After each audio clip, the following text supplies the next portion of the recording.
Assalamualaikum warahmatullahi wabarakatuh. Perkenalkan, nama saya Muhammad Nafal.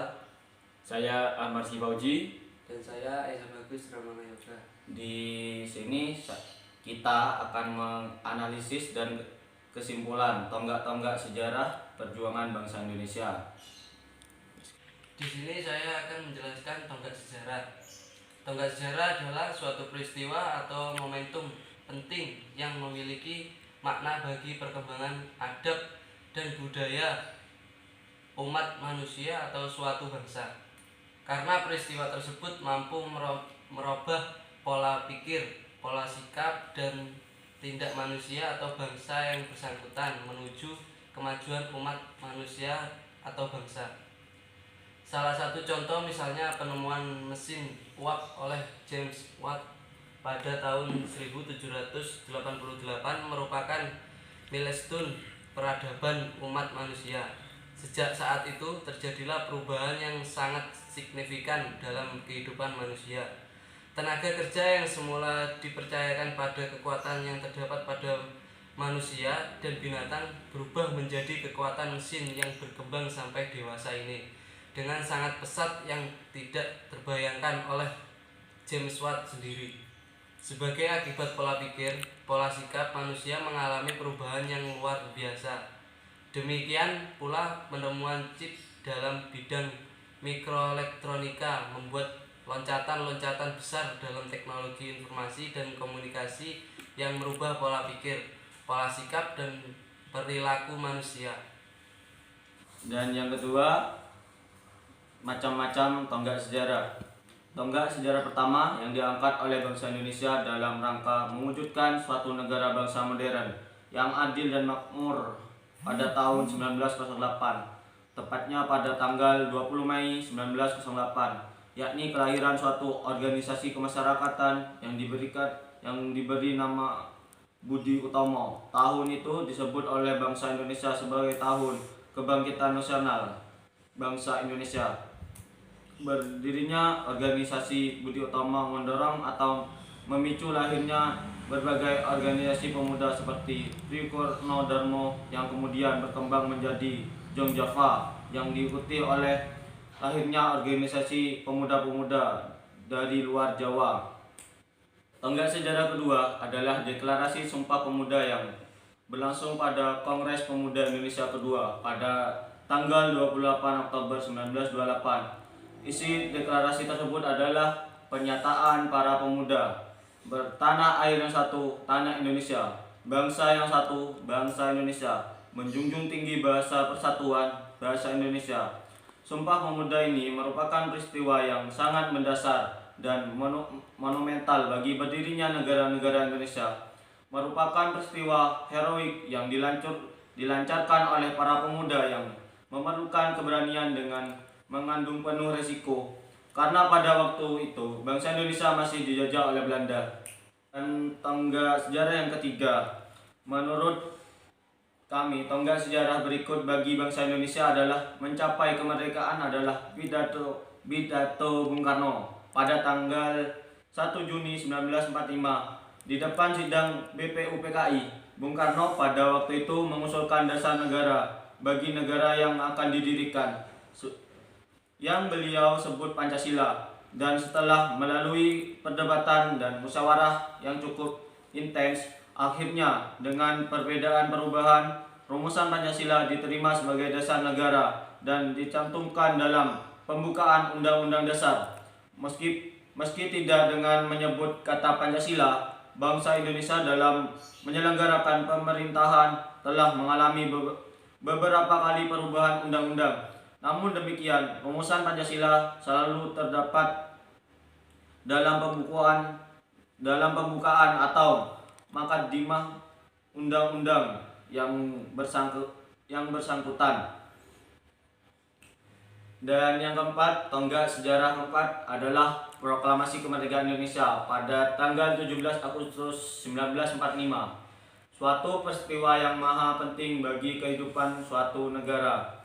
Sejak saat itu, bangsa Indonesia menjadi bangsa yang merdeka. Suatu kemerdekaan yang dicapai dengan perjuangan putra-putri bangsa. Bukan suatu pemberian dari bangsa atau negara lain. Bung Karno menyebutkan kemerdekaan ini sebagai jembatan emas. Di seberang jembatan ini bangsa Indonesia membangun bangsanya menjadi bangsa yang serba kecukupan. Orang Inggris menyebutkan sebagai offline Scots. Ternyata proklamasi saja tidaklah cukup, karena berdirinya suatu negara harus mendapat pengakuan dari dunia internasional.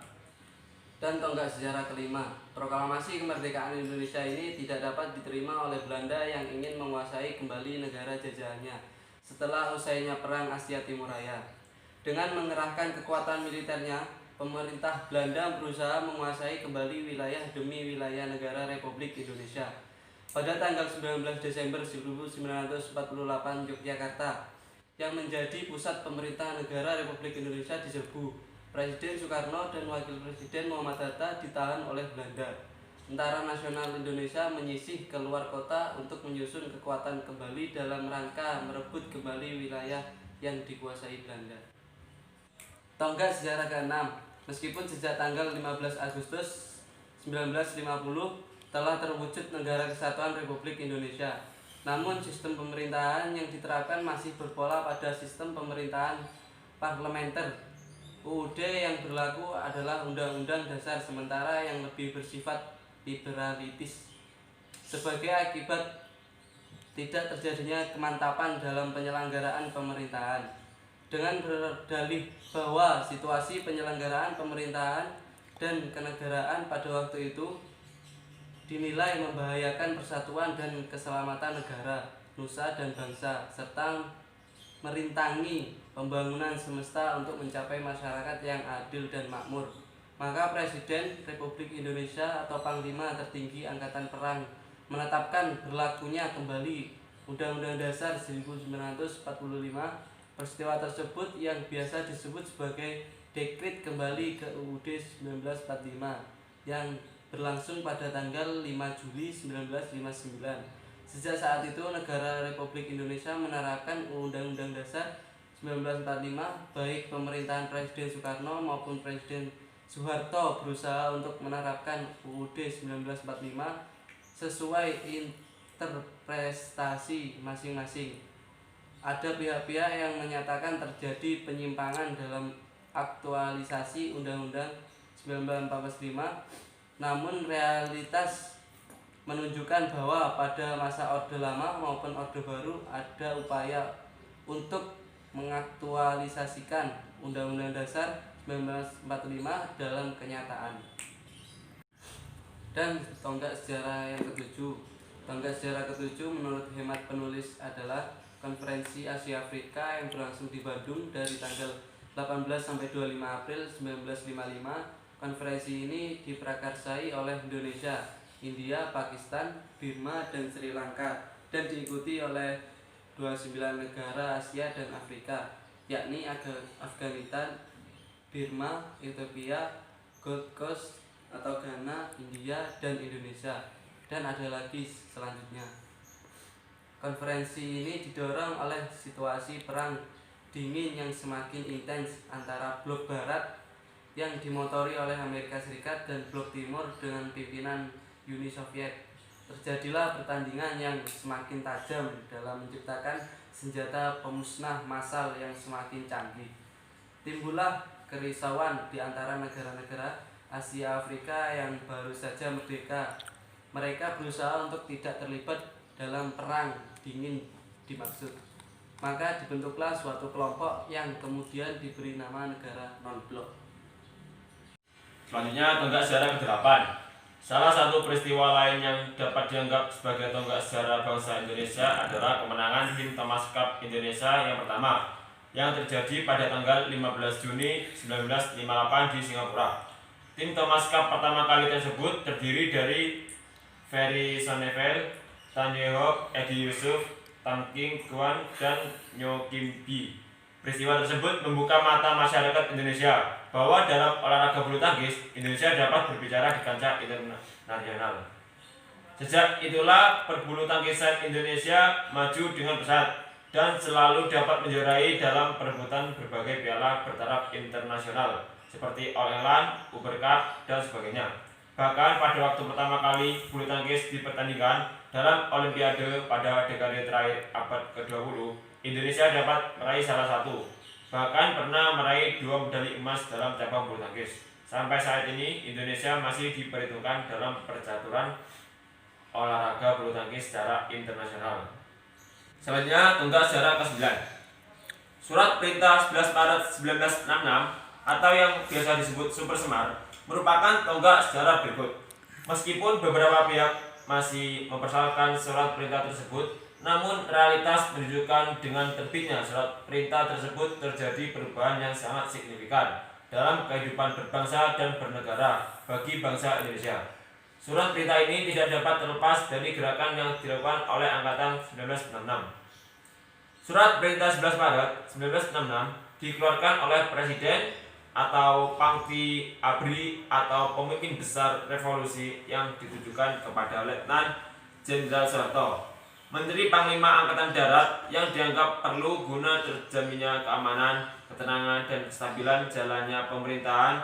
Surat Perintah 11 Maret 1966 dianggap sebagai tonggak sejarah sebagai titik awal pemerintahan Orde Baru yang memiliki visi melaksanakan Pancasila dan Undang-Undang Dasar 1945 secara murni dan konsekuen. Yang selanjutnya, tonggak sejarah ke-10.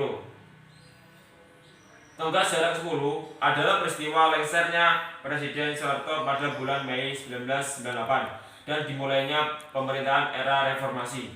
Dampak dari peristiwa ini masih berlangsung sehingga perlu diadakan evaluasi secara cermat.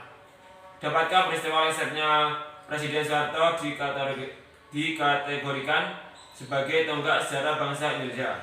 Di depan telah kita kemukakan bahwa tonggak sejarah adalah peristiwa penting yang memberikan dampak kemajuan bagi umat manusia atau bangsa, sehingga masih perlu dievaluasi apakah peristiwa tersebut berdampak kemajuan atau kemerosotan. Analisis dan kesimpulan tonggak-tonggak sejarah bangsa Indonesia. Terdapat beberapa masa di mana awal tonggak sejarah bangsa Indonesia. Di antaranya, yang pertama, masa zaman penjajahan Portugis. Yang kedua, masa zaman penjajahan VOC. Yang ketiga, masa zaman penjajahan Inggris. Keempat, masa zaman penjajahan Hindia Belanda. Kelima, masa zaman penjajahan Jepang. Yang terakhir, masa zaman kemerdekaan. Kemudian, kesimpulan analisis dari tonggak-tonggak sejarah tersebut yaitu: yang pertama, sebagai bangsa yang suka berbaik sangka, sebagai bangsa yang sabar dan konsisten, pandai memanfaatkan peluang saat Jepang kalah perang, mengalami euforia kemerdekaan, toleransi beragama, dan yang terakhir, kuat menjaga NKRI. Kesimpulan: di atas telah dikemukakan bahwa tonggak sejarah atau milestone adalah suatu peristiwa yang bermakna bagi perkembangan serta kemajuan ada bagi suatu masyarakat, bangsa, atau umat manusia di dunia, dan terdapat beberapa tonggak sejarah yang dialami bangsa Indonesia. Terdapat juga kesimpulan analisis tonggak sejarah yaitu sebagai bangsa yang suka berbaik sangka, bangsa yang sabar dan konsisten, mengalami euforia kemerdekaan, toleransi beragama, dan kuat menjaga NKRI. Sekian dari kelompok kami, kurang lebihnya mohon maaf. Assalamualaikum warahmatullahi wabarakatuh. Waalaikumsalam warahmatullahi wabarakatuh.